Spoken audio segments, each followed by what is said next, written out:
సిద్దిపేట జిల్లాలోని హైస్కూల్లో 10వ తరగతి విద్యార్థులకు అల్పాహారం పంపిణీ కార్యక్రమం చేపట్టారు. ఈ కార్యక్రమంలో మాజీ మంత్రి హరీష్ రావు పాల్గొన్నారు. ఈ సందర్భంగా అందరికీ గణతంత్ర దినోత్సవ శుభాకాంక్షలు తెలిపారు. 10వ తరగతి విద్యార్థులకు 5 లక్షల రూపాయలతో డిజిటల్ కంటెంట్ బుక్స్ను తన సొంత డబ్బులతో అందిస్తున్నానన్నారు. ఏ రంగంలోనైనా సిద్దిపేట మొదటి స్థానంలో ఉండాలని మాజీ మంత్రి హరీష్ రావు అన్నారు.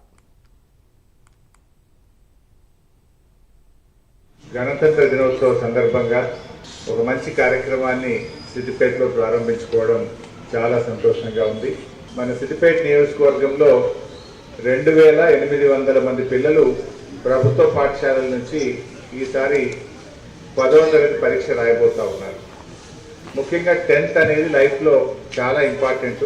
10వ తరగతిలో బాగా చదువుకున్న పిల్లలు, మంచి మార్కులు సాధించిన పిల్లలు ఉజ్వలమైనటువంటి భవిష్యత్తును పొందుతారు. 10th అనేది ఒక విద్యార్థి జీవితంలో చాలా కీలకమైనటువంటి దశ.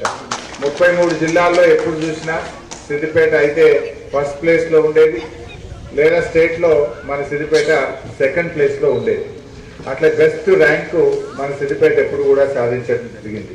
మన పిల్లలు బాగా చదువుకోవాలని చెప్పి జనరల్గా ఎప్పుడు కూడా మనం ఏం చేస్తామంటే డిజిటల్ కాంటెంట్ బుక్స్ మీ అందరికీ ఇవ్వడం జరుగుతూ ఉంది.